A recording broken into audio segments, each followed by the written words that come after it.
네, 우리 하나님께서 우리와 함께 하시지만은 우리 살아가는 현실을 보고 때로 우리는 하나님이 정말 우리와 함께 계신가 이렇게 마음에 의문이 들고 우리의 믿음이 약해질 때도 있습니다.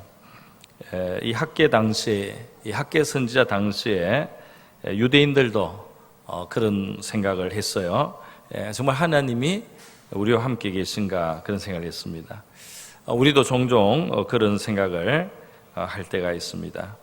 그런데 하나님은 함께 계신데 때로 우리의 형편과 처지가 하나님이 함께 계신데 이럴 수 있는가 하는 싶은 그런 처지가 놓여 있을 때가 있습니다. 우리 사무엘상 1장과 2장에 보면 이스라엘의 선지자 사무엘의 어머니가 될 한나의 이야기가 나와 있습니다. 그 한나가 아들이 없고 자녀가 없었기 때문에 굉장히 괴로움을 당하고 마음의 격동을 받고 마음이 억울하고 고통이 많은 시절을 살았어요.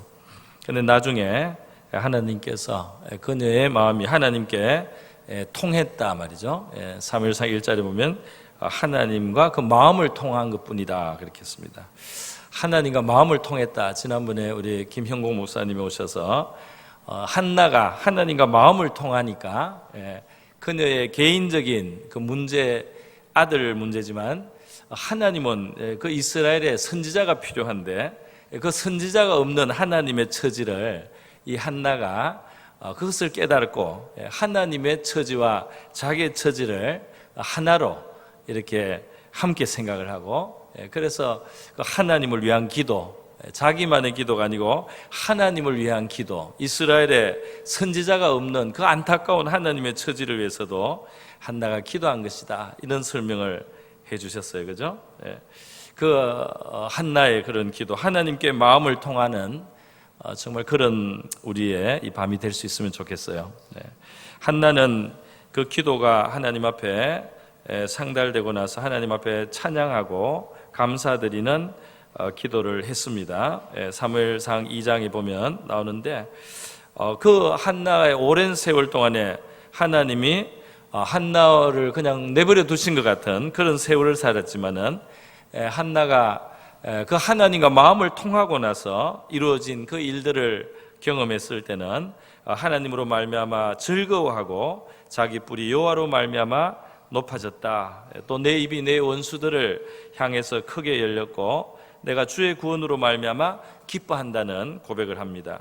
또 여호와와 같이 거룩하신 분, 우리 주님과 같은 분이 달리 없습니다. 우리 하나님이야말로 진정한 반석이 되시고 아무도 이제 하나님을 대해서 함부로 교만하게 오만한 말을 해서는 안 될 것입니다. 하나님은 정말 우리를 아시고 우리를 살피시고 또 우리의 행동을 달아보시는 아주 진실하신 하나님이시다.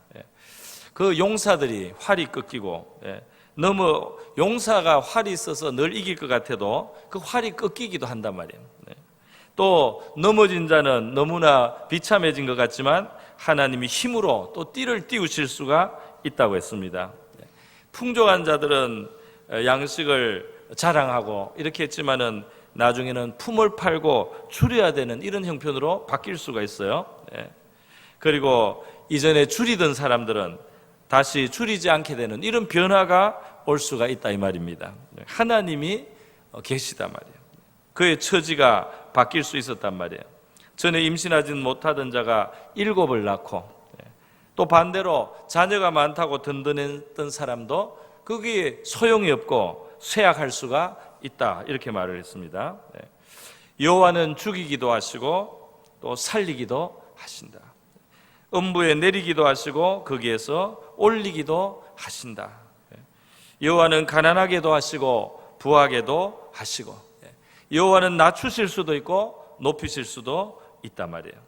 가난한 자를 이 진토에서부터 일으키실 수 있고 궁핍한 자를 거름더미에서 올려서 귀족들과 함께 앉게 하실 수 있고 영광의 자리를 차지하게 하시는 그런 하나님이시다. 이 세상 땅의 모든 기둥은 여호와의 것이다. 이 땅의 기초 자체가 하나님의 것으로 바탕이 되어 있다. 이 세계가 돌아가는 거 말이죠. 이 우리 밑에 이 땅만 말하는 게 아니고 이 세계가 돌아가는 그 모든 밑바탕에 하나님이 떠받쳐서 하나님이 그거를 지탱해 주기 때문에 돌아가는 세계 위에 있기 때문에 하나님이 왜 능히 이와 같이 변하게 할 수 없는 말이죠. 그 어려웠던 처지도 하나님이 살려낼 수가 있고, 또 자기가 있다고 해서 자만하고 교만했던 사람은 언제라도 낮춰질 수 있는 그런 세계, 그런 하나님의 세계 우리가 살고 있다는 것입니다. 여러분, 그런데요, 이렇게 이제 그 하나님을 한나는 경험하고 하나님에 대해서 이렇게 담대한 고백을 했는데, 우리의 이 시야는 짧고 또 좁아서 때때로 하나님을 인정하지 못하고 살아가는 순간들이 있습니다. 믿는데도 불구하고 그래요. 그래서 우리 생각이 이렇게 좁으니까 여러 가지 이스라엘 백성들이나 우리나 마찬가지로 이럴 수 있나 하는 생각을 합니다. 아니, 하나님의 성전이 예루살렘에 있는데 성전이 있는데 어떻게 망할 수 있나? 그 짧은 생각이었어요. 우리가 나라가 망하고 이렇게 포로로 다 끌려가서 완전히 성전까지 무너졌는데 회복이 될 수 있나? 회복이 될 수 있나? 회복이 될 수 없을 것이다. 짧은 생각이었습니다. 아니, 욥과 같은 의인이 고난을 당할 수 있나? 의인이라면 고난을 당할 수 없지. 짧은 생각이었어요. 나오미는 남편과 두 아들이 다 죽어서 그 인생은 소망이 끊어진 것처럼 보였습니다. 나오미는 이제 쓴 것밖에 남은 것이 없다. 이름을 그래서 이렇게 쓰다는 뜻으로 그렇게 하지 않습니까? 그러나 그 남자들이 다 죽어서 혼자 있는 그 어려움에도 불구하고 그 인생이 소망이 없다 이렇게 하면 그것은 짧은 생각이 된다는 것입니다. 바사 제국의 최고 권력을 가진 하만이 유대인들을 다 멸절하려고 계획을 다 세우고 왕의 도장까지 다 찍고 모든 게 다 준비됐습니다. 이런 상황에서 유대인들이 살아날 수 있는가? 살아날 수 없는 절망에 처하였다. 이렇게 낙심한다면 이것은 하나님을 모르는 짧은 생각이 된다는 것입니다. 이스라엘 백성들은 잘못된 생각을 많이 했어요. 예루살렘 성전이 있는 것을 가지고 마치 이 세상의 무속을 따르는 사람들이 부적을 차고 든든하게 생각하는 것처럼 그렇게 생각했습니다. 또 하나님의 법궤를 가지고도 그렇게 생각한 적이 있어요. 그 법궤가 무슨 부적이나 되는 것처럼 법궤를 그냥 무조건 메고 나가면은 그게 자기들을 도와줄 줄로, 전쟁에서 승리하게 할 줄로 그렇게 생각을 했어요. 그들이 좀 잘못 생각을 했습니다. 성전도 무너질 수 있었어요. 법궤를 하나님이 적군에게 빼앗기도록 버려둘 수도 있었습니다. 그것은 하나님이 안 계시거나 무능해서가 아니었고요. 아니, 오히려 하나님이 계시기 때문에 그렇게 된 것입니다.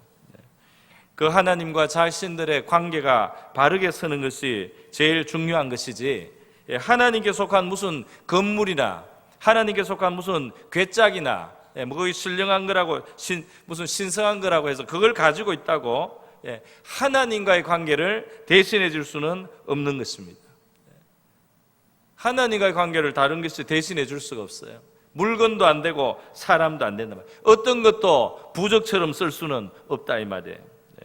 제일 중요한 것은 저와 여러분 한 사람 한 사람이 우리 하나님 앞에 바른 관계를 가지는 것이 가장 중요한 줄로 믿습니다. 그게 하나님의 관심이에요. 그것을 대신해서 말이죠, 누구를 그냥 붙들고 늘어진다고 그게 되는 게 아니에요. 이 세상에서는 부적 없는 그런 식으로 작동을 하는 거죠. 뭐 신하고 인격적인 관계나 바르게 진실하게 살았느냐 뭐 이런 게 중요한 게 아니고 그냥 그 물건 자체가 신비한 영험을 낸다고 생각했는데 이스라엘 백성들이 생각이 성전이나 법궤를 향해서 그런 수준으로 되었을 때가 사실 곤란했습니다.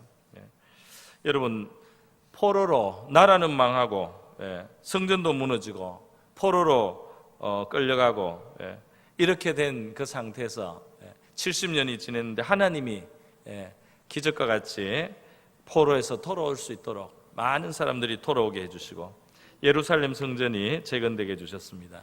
그런데 이것은 말이죠, 사람들이 막 으쌰으쌰해서 된 것이 아니고 사실 하나님이 주도하셔서 이루어진 일이에요. 거의 뭐 선지자들이 예고를 했지만 이게 될 수 있는 상황이 아닌 것처럼 보였기 때문에 이들이 막 그것에 대해서 막 기대하고 막 이랬던 것은 못 됐습니다. 그럼에도 불구하고 하나님이 자기 이름의 영광을 위해서 또 자기 백성들을 사랑하시기 때문에 주도하셔서 하나님의 역사가 일어났습니다. 그래서 주권적인 하나님의 역사, 망한 것도 사실은 하나님의 손이에요. 그리고 회복시키는 것도 하나님의 손이었습니다. 나라가 망해갈 때 마지막 왕이었던 시드기야, 유다의 마지막 왕이었던 시드기야는 이 꾀를 다 써봤어요. 꾀를 다 써봤어요. 그래서 그 애굽을 통해서 애굽을 외교적으로 군사적으로 도움을 받아서 이 바벨론의 그런 지배를 받지 않고 바벨론의 그 멍에를 벗어날 수 있는 길을 막 찾았습니다. 노력을 많이 했지만 그것 때문에 확실하게 망하게 되었어요. 그것 때문에 정말 자기 왕자들도 죽게 되고 자기 눈도 뽑히는, 그리고 쇠사슬에 매여서 바벨론에 끌려가는, 아무리 꾀를 써도 안 되는 거였어요. 그렇게 망했습니다. 그러나 강대국 바벨론 아래 회복이 전혀 불가능하게 보이는 바로 이때 하나님은 방법이 다 있었습니다. 바벨론보다 더 강해지는 나라 바사가 하나님이 일으키는 거죠.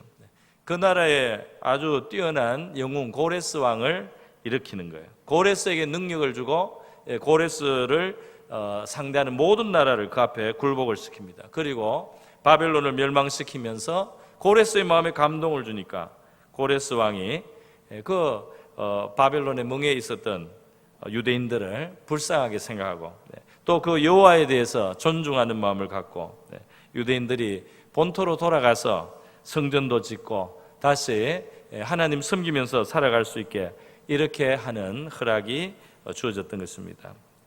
아무리 몸부림을 치고 꾀를 부려도 그렇게 도모한 것으로는 안 되고요, 강대국을 아무리 의지해도 그것으로 안 되었어요. 또 망하고 나서는 회복시킬 수 없을 것 같아도 정확하게 예언한 그대로 하나님이 주체가 되셔서 하나님이 의도하신 대로 70년 만에 포로가 회복되고 또 성전도 재건되고 선지자들을 미리 통해서 말씀하신 그대로 다 되었습니다. 그러니까 포로에서 돌아온 이 일은 엄청난 하나님의 일이었어요. 그들의 지도자 스알디엘의 아들 스룹바벨 총독과 또 요사닥의 아들 여호수아 대제사장이 지도자이기는 했지만은 진짜 이 일이 일어나게 한 것은 그 눈앞에 있는 지도자들이 아니었습니다. 바로 그 뒤에 계신 하나님이었어요. 그 하나님은 뭐 스룹바벨이나 또는 무슨 여호수아 제사장만 그렇게 준비하신 것이 아니고 그 배후에 있는 바사 나라 자체를 하나님이 일으키기도 하고 그 나라의 대왕을 일으키기도 하고 그 손이, 하나님의 손이 미리 예언하신 대로 다 이루어져서요, 놀라운 일들이 일어났습니다. 포로에서 돌아왔을 때 이 백성들은 너무 정말 놀랐을 거예요. 이것은 정말 기적이다 말이죠. 옛날 우리 조상들이 애굽에서 나와서 가나안으로 이렇게 돌아오는 나오는 이런 그 해방을 받은 그 이상의 정말 기적이다. 어떻게 우리가 망했는데, 완전히 망했는데 이렇게 다시 돌아와서 성전을 짓는 이런 꿈 같은 일이 이루어질 수 있는가? 그들이 그걸 경험하고 사실은 굉장히 감사하고 감격하고 믿음도 가졌을 것입니다.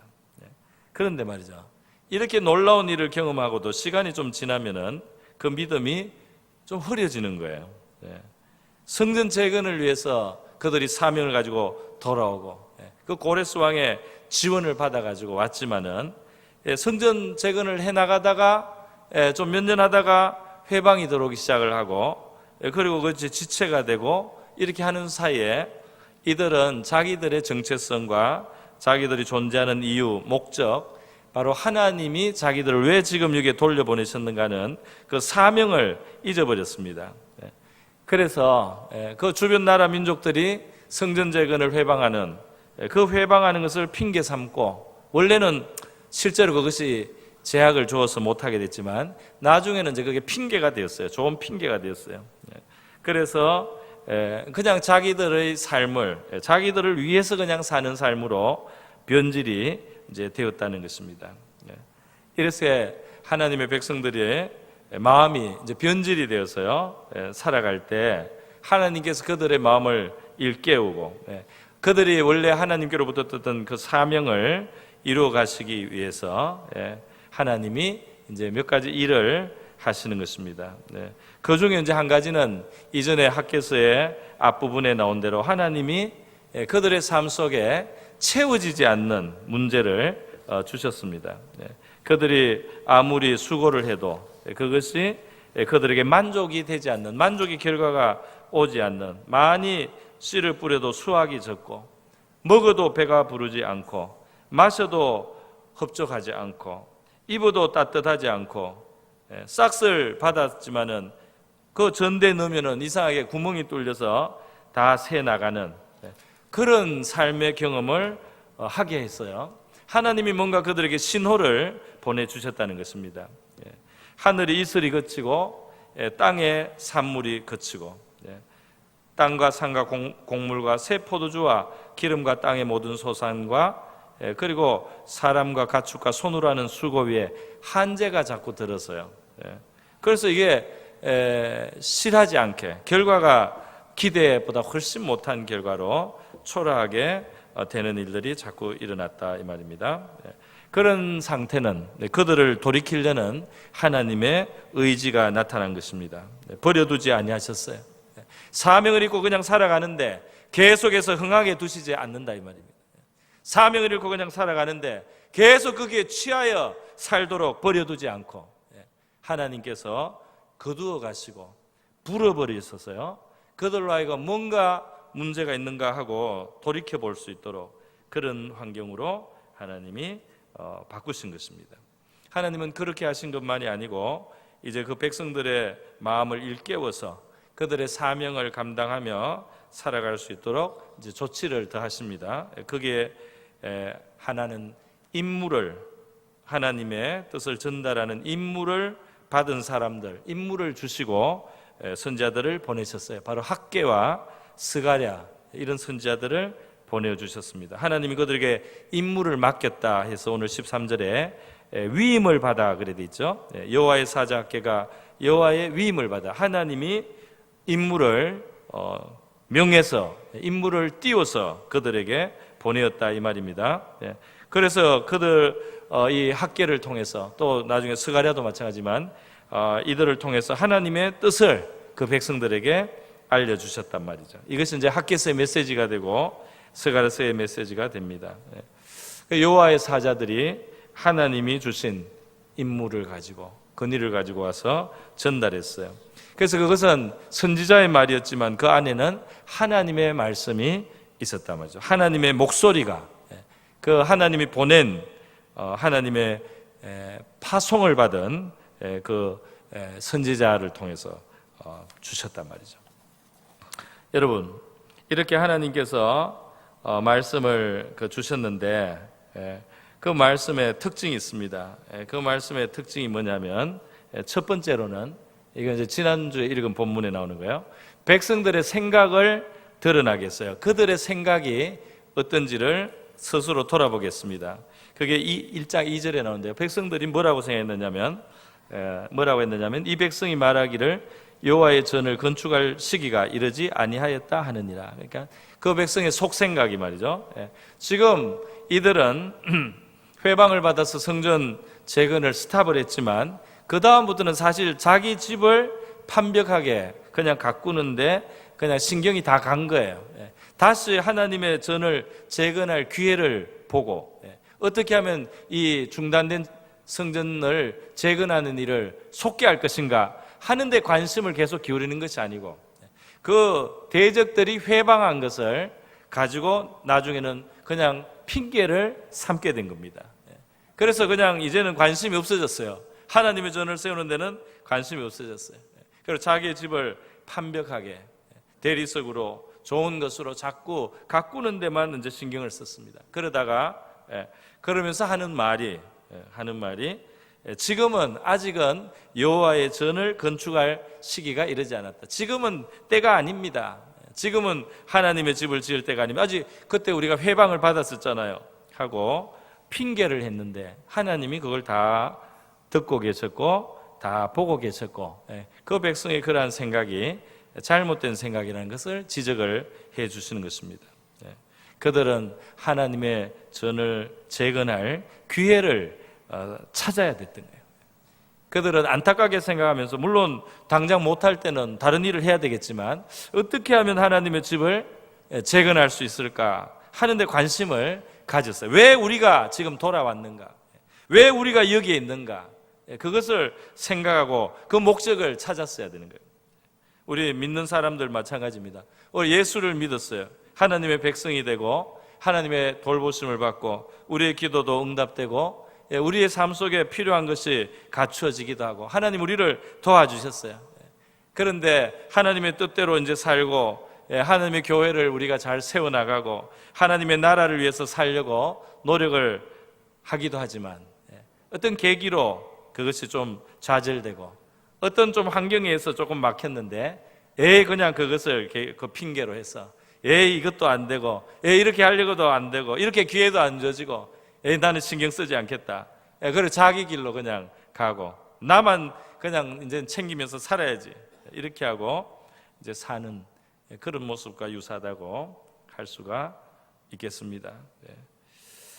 그래서 말이죠, 하나님께서는 바로 이러한 백성들에게 학개와 같은 선지자를 통해서 말씀을 주시는데 그 말씀은 그들의 현실을 깨닫게 해주시는 것이에요. 그들의 상황을 해석하고 설명했습니다. 하나님이 알고 계신다 이겁니다. 너희가 많이 뿌리고 있구나. 그러나 수확이 적지 않느냐. 너희가 많이 먹으려고 하지만은 배가 부르지 않지 않느냐. 말씀을 다 하는 거예요. 너희가 많이 받아서 싹을 많이 챙겼는데 나중에 보니까 전대가 새듯이 다 새나가지 않느냐. 이 모든 그 형편을 하나님의 말씀을 하시고요.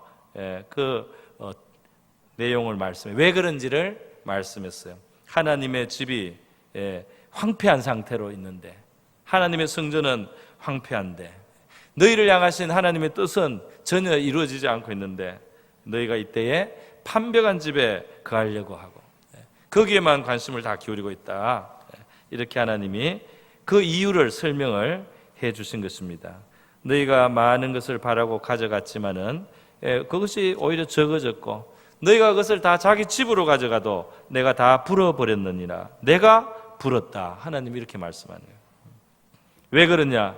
내 집은 황폐하고 하나님의 집은 황폐한데 너희는 각기 자기의 집을 짓기 위해서 빨랐기 때문에 너희들의 우선순위가 잘못되었다. 하나님이 이제 그렇게 말씀. 하나님은 그 백성들의 삶을 돌아보지 않는 하나님이 아니시죠. 그 백성들이 흥하기를 원하시고 정말 들어가도 나와도 복을 받기를 원하시는 하나님이셨어요.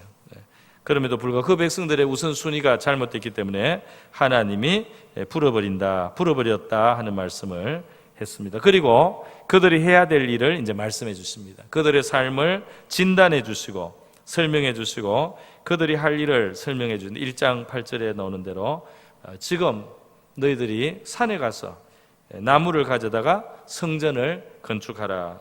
그러니까 하나님의 집에 세워지는 데 관심을 가지라는 겁니다. 산에 올라가서 나무를 하라. 이거는 뭐 대단한 저 멀리 어디 시돈에 대단한 백향목을 운송받아 가지고 그렇게 큰 나무로 지어라. 지금 그런 말이 아닙니다. 솔로몬의 시대 나무는 그냥 산에 가서 한 게 아니에요. 그 두로와 시돈의 왕하고 외교를 하면서 아주 거기에 아름드리 진짜 좋은 나무, 엄청난 나무들을 가지고 와서 원래 옛날엔 성전을 지었습니다. 하나님이 지금 포로에서 돌아온 백성들에게 그런 어마어마한 일을 하라고 하는 게 아니에요. 너희들이 있는 여기 가까운 데 있는 산에 가서 너희들이 손이 닿는 곳에 있는 그 나무를 해가지고 그래서 하나님의 집을 성전을 건축하라 이렇게 합니다. 그들이 해야 될 일을 그들의 그 사명을 그들의 힘의 범위 안에서 하라고 하나님이 지금 말씀을 해주신 것입니다. 그렇게 사명을 다시 명령해 주시고요. 오늘 이제 본문 13절에서 하나님이 한 가지 더 중요한 말씀을 하십니다. 그것은 바로 그들이 붙들어야 될 진실, 그들이 붙들어야 될 하나님의 아주 선한 약속이자 진실입니다. 그것이 뭐냐면 내가 너희와 함께 하노라 하는 말씀이었어요. 백성에게 말하 이르되 여호와가 말하노니 내가 너희와 함께 하노라. 할렐루야. 임마누엘이죠. 임마누엘. 예수님께서 우리에게 모든 족속으로 제자를 삼고 아버지와 아들과 성령의 이름으로 세례를 주고 내가 분반 모든 것을 가르쳐 지키게 하라. 보라, 세상 끝날까지 내가 너희와 항상 함께 있으리라. 이렇게 예수님 말씀하신 것 같습니다. 그죠? 그들에게, 이 제자들에게 사명을 주시잖아요. 이 예수님의 복음을 위한 사명을 주시면서 내가 함께 하겠다 이렇게 말씀하지 않습니까? 우리에게도 마찬가지로 하나님의 집을 지어가는, 영적인 집을 지어가는 우리에게, 또 예수님의 진짜 제자로 살아가고자 하는 우리에게, 하나님의 뜻 안에서 그 뜻을 순종하며 살려고 하는 우리에게 하나님께서는 내가 너희와 함께 하노라, 이 약속을 지금도 말씀하고 있는 줄 믿습니다. 그래서 하나님의 가장 중요한 메시지였어요. 내가 너희와 함께 하노라. 왜 이 말씀을 해야 됩니까? 백성들이 생각할 때 성전 재건이 중단이 되고 난 이후로 이들의 마음속에는 하나님, 왜 이게 하나님의 뜻이면 돼야 되는데 왜 안 됩니까? 왜 해방이 있습니까? 하나님이 같이 안 하는 것 같은 생각. 하나님이 우리와 지금 같이 안 하니까 이런 회방을 받고 일이 이루어지지 않는다 말이죠. 이런 생각을 하는 거잖아요. 그들은 하나님이 같이 안 계신 것 같은, 회방을 받는 그런 순간에도 하나님이 함께 하신다는 사실을 붙들어야 되는 그런 강인한 믿음을 아직 그들이 갖지 못했습니다. 우리 에스더서 같은 데 보면은 하나님이 계시지 않는 것 같아요. 나라가 위태롭고 다 망하고 말이죠. 대적은 이 유대 민족 자체를 멸살을 하려고 하고요. 그러나 우리 에스더서를 보면은 하나님이 계시지 않은 것 같은데도 하나님이 사실은 같이 계시고, 하나님이 그 백성을 생각하고 있고 그 백성을 돌보시지 않습니까? 그런 하나님의 모습이 나오는 거예요. 그러나 학교시대 백성들은 하나님이 함께 하시는데 어떻게 우리가 하려고 했는데 성전 재건이 방해를 받습니까? 그들의 생각은 잘못됐어요. 너무 짧아요. 하나님의 진짜 일을 할 때 많은 원수의 회방이 있을 수 있습니다. 정말 하나님의 일을 이루려고 할 때 저절로만 되는 것이 아니고 원수에 의해서 일이 중단되고 일이 회방을 받고 일이 가로막힐 때가 분명히 있는 거예요. 예수님이 타신 배에는 풍랑이 불지 않습니까? 예수님이 제자들과 함께 갈릴리에 그 배를 띄워서 타셔도 말이죠, 풍랑이 일어서 그 배가 위태롭게 느껴질 정도로 그 배가 흔들릴 수 있었단 말이죠. 예수님이 일어나셔서 그걸 잠재울기까지는 정말 제자들이 볼 때는 위험한 그런 상황을 그들이 경험을 했어요. 그 예수님께서 믿음이 적은 자들아 왜 두려워하느냐 이렇게 말씀을 했습니다. 내가 함께 있는데 왜 두려워하느냐, 그렇게 말씀하지 않습니까?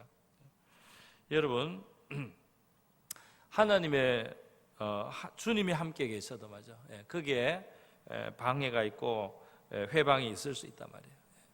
그것 때문에 하나님이 안 계신 것이 아니다. 예수님께서 십자가의 길을 가시려고 할 때 사실은 이 베드로가 사탄의 충동을 받았어요. 사탄의 충동을 받아가지고 제일 수제자인데도 예수님의 길을 막으려고 했습니다. 그렇게 하지 말라고. 수제자도 순간적으로 사탄의 도구가 되어가지고 주님이 원하시는 그 길을 가로막는 역할을 잠시나마 할 수가 있어요. 하나님의 그 길에는 이와 같이 회방도 있다 이 말입니다. 정말 하나님의 역사가 이루어질 때 어둠의 세력이 방해도 할 수 있다 이 말이에요. 그러나 그런 회방이 왔어도 하나님의 백성들은 자기들의 그 사명을 기억을 해야 되고, 그 제일 중요한 우리가 왜 있는가 하는 그 목적을 기억을 하고 기회를 살려서, 세월을 아끼고 기회를 살려서 우리에게 주어진 그 사명을 이루려고 도모를 해야 되는 것입니다. 그들은 그러나 바로 이러한 대적들의 방해, 그 환경의 제약을 나중에는 핑계거리로 그냥 삼아버렸어요. 그래서 아직 성전을 재건할 때가 되지 않았다, 이렇게 하면서 그냥 계속 그냥 자기 집을 꾸미고 화롭게 하는 것으로만 무게중심을 두고 살았다, 이 말입니다. 근데 여러분, 하나님은 그 백성들의 중심을 보시고 있었습니다. 중심을 보세요. 그들이 뭘 생각하는지, 그들이 정말 무엇을 바라는지, 그들이 정말 무엇을 목적으로 하는지 하나님이 다 보고 계셨다는 겁니다. 우리의 중심도 마찬가지로 우리 하나님께서 아실 줄 믿습니다. 저와 여러분이 가지고 있는 마음의 생각과 중심이 하나님이 보실 때 받으심직한 것이 되기를 바랍니다. 하나님이 보실 때 정말 그것을 후원해주고 밀어주고 정말 축복할 수 있는 그런 마음의 동기와 생각과 뜻을 우리가 가지고 그런 소원을 가진 저와 여러분 될 수 있기를 축원합니다. 하나님은 대적의 방해를 핑계로 하나님의 집보다 자기의 집을 짓는 일에 빨랐던 당시 유대인들에게 신호를 보내고 있었어요. 신호를. 그게 뭐냐면 그들의 많은 수고가, 자기 집을 위한 많은 수고가 다 허무하게 되는 것입니다. 그게 다 불어버려버리고 다 그냥 날아가고 말이죠. 나중에 남는 것이 없어졌단 말이에요. 그런데 그 신호만 보내시다가 나중에는 하나님이 또렷하게 알려주시는 거예요. 하나님이 인물을 주어서 사람을 보내서 그들에게 들려주신 겁니다. 학개 선자나 스가를 통해서 들려주셔요. 근데 말씀을 들려주신 것으로 다가 아니었어요. 더 주셨습니다. 그 더 주신 것이 무엇이냐? 오늘 본문에 나오는 것인데요. 바로 하나님께서 그들의 마음에 감동을 주셨다는 거죠. 그들의 마음에 감동을 주셨어요. 그 지도자들, 여호수아의 아들 유다 총독 스룹바벨의 마음에, 그리고 요사닥의 아들 대제사장 요수아의 마음, 그리고 그 남은 백성의 마음을 감동시키심에, 그래서 마지막으로 하나님이 그들에게 이제 감동을 주십니다. 그들이 이 하나님의 감동을 받기 전에 말이죠, 어떤 일이 있었느냐면은 이 학개 선자를 통해서 그들이 하나님 말씀을 이렇게 듣게 됐을 때 그들이 그 동의를 했어요. 그 말씀을 받아들였어요. 12절에 보면 그들의 하나님 여호와의 목소리와 선지자 학개의 말을 들었으니, 그래 됐어요. 그 말씀을 들었어요. 왜냐하면 그 말씀이 맞았어요. 맞았어요. 그들이 들으니까 맞는 말씀이에요. 그래서 그걸 받아들였습니다. 이는 그들의 하나님 여호와께서 그를 보내셨습니다. 백성이 다 여호와를 경외하며. 그러니까 그들이 하나님의 말씀을 아멘 하고 받았다는 거죠. 학개 선자가 한 말이 뭡니까? 너희들이 이런 식으로 살았기 때문에 이렇게 많은 수고가 헛되게 이렇게 되는 결과가 났다는 거죠.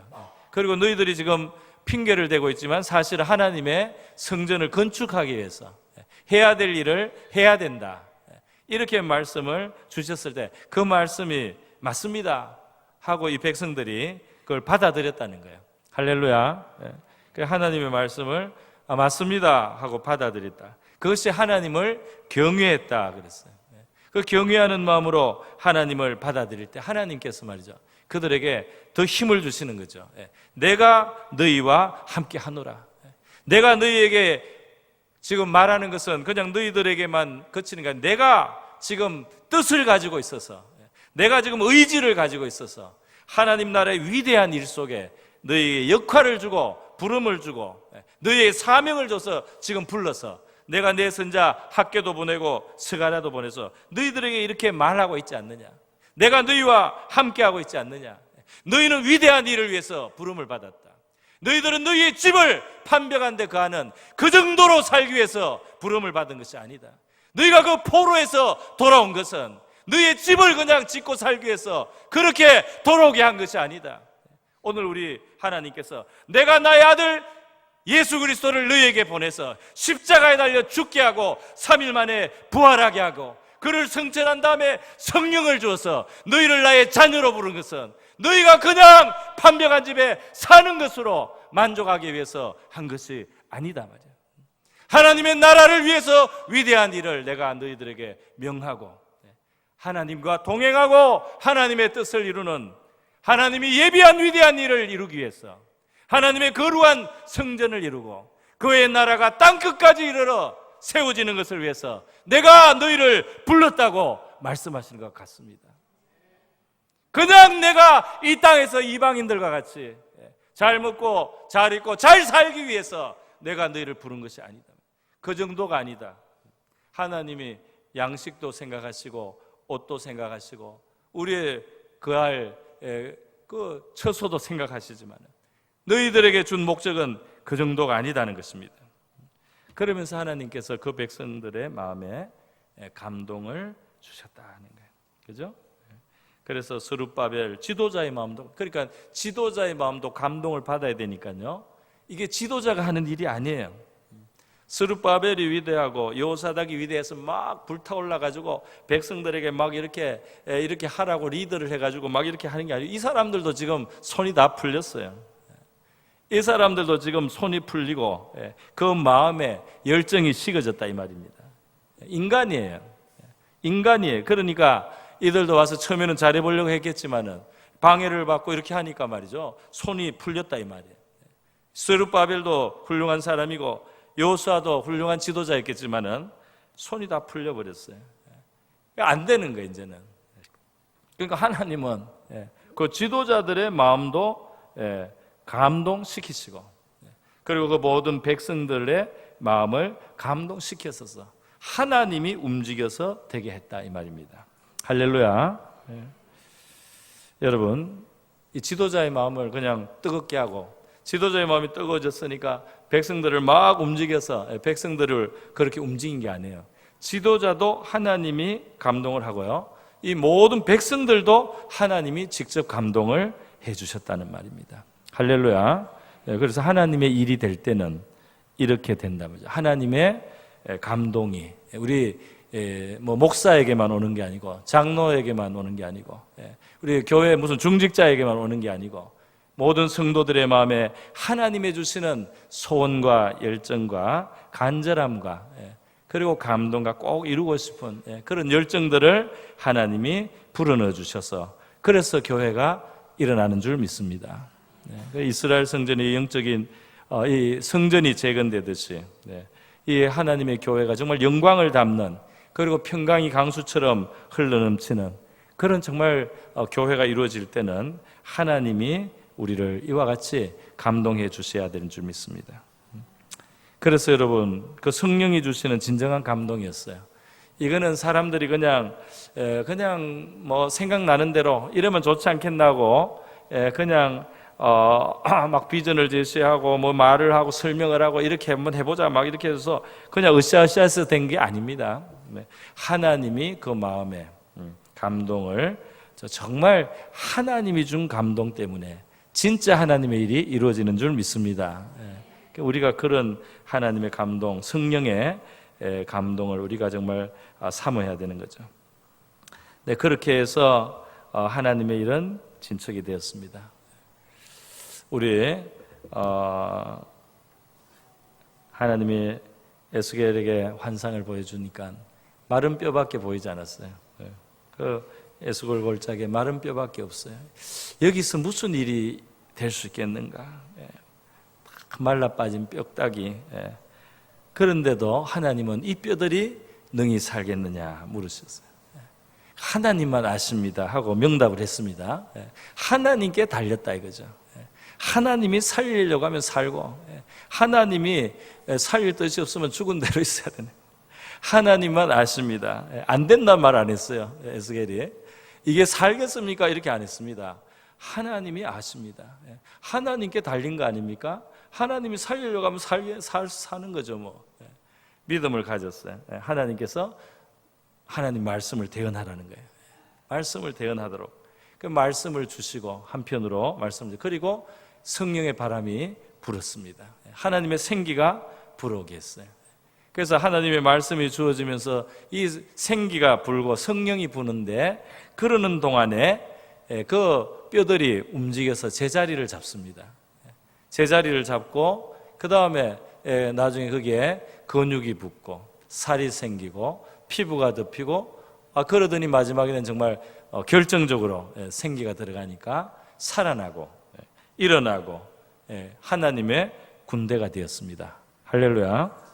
그 정말 에스겔은 신기한 걸 봤어요. 그런데 이것은 사실 그 하나님의 말씀과 성령의 능력 없이는 마른 뼈다귀 같은 그런 존재인 우리 죄인들이십니다. 그런데 하나님께서 영광을 받으시기 위해서 하나님의 나라를 힘있게 그렇게 세우시기 위해서 역사하실 때는 말씀을 베푸시고 성령이 역사하게 하셔서 이 교회가 하나님을 위해서 승리하는 공동체가 될 수 있는 줄 믿습니다. 그렇게 되라고 우리를 부르신 것이죠.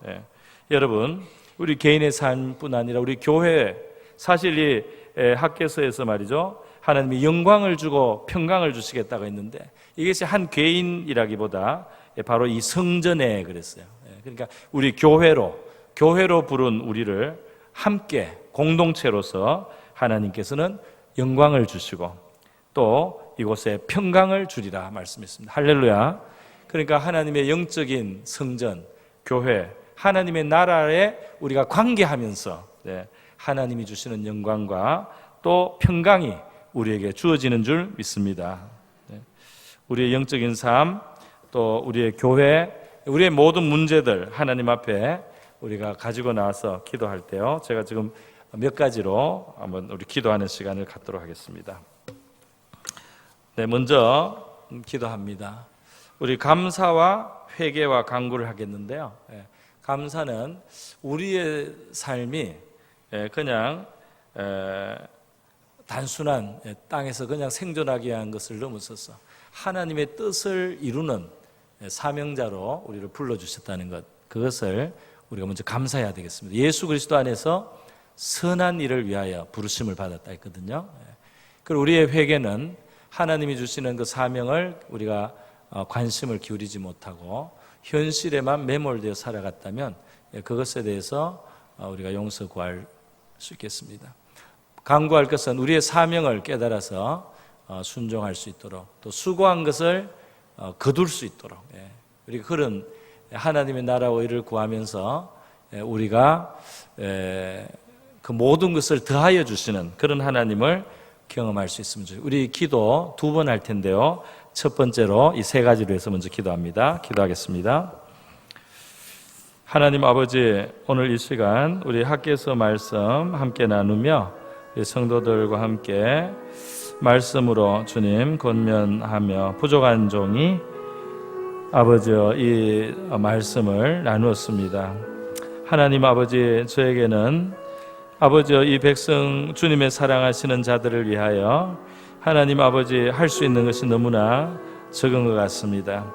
하나님 아버지, 그러나 우리가 믿기는 하나님께서 우리를 사명 있게 불러주셔서 이스라엘이 마치 작은 나라였지만 온 땅의 제사장 나라라는 위대한 사명을 가졌던 것처럼 우리가 아버지 이 땅에서 크든 작든 하나님께서는 우리를 영화로운 왕같은 제사장으로 불러주셨고, 포로에서 돌아온 유다 백성들도 아버지 그들이 연약한 자들이었지만은 성전재건이라는 위대한 사명이 그들에게 있었던 것처럼 우리에게도 하나님 그리스도 안에서 그러한 사명을 주신 것을 감사합니다.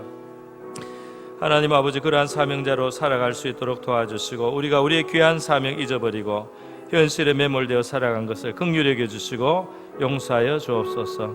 우리의 사명을 기억하고 깨닫고 확신하여 그것을 위해 기도하고 순종하며 이루며 살아가게 하시고 수고한 대로 거두게 하여 주시옵소서. 우리의 수고가 헛되지 아니하고 뿌린 대로 거두며 우리의 풍쌀씨 새어나가지 않는 그의 나라와 의를 먼저 구하면서 하나님이 우리를 채우시는 하나님을 경험하며 살게, 너의 수고한 대로 다 너에게 돌아가리라 하신 말씀이 이루어지는 우리의 삶이 되게 하여 주시옵소서.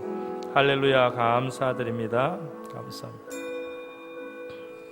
한 번 더 기도합니다. 이 시간 우리 기도할 때 우리에게 믿음을 달라고 우리 눈앞에 보이는 것만 가지고 우리가 판단하지 않고 우리의 생각이 작은 것에 매이지 않고 하나님의 큰 뜻과 의도를 우리가 제한하지 않고 믿음을 가지고 우리를 부르신 하나님의 큰 뜻을 우리가 믿고 받아들일 수 있도록 그렇게 우리 믿음을 구하고요.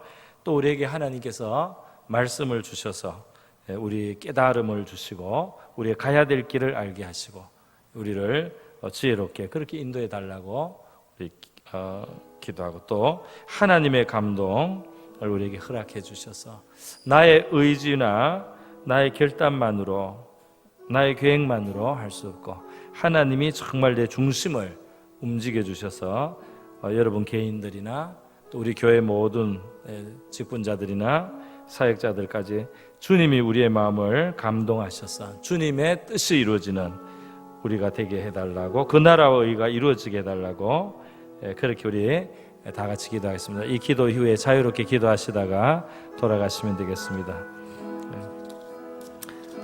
기도합니다.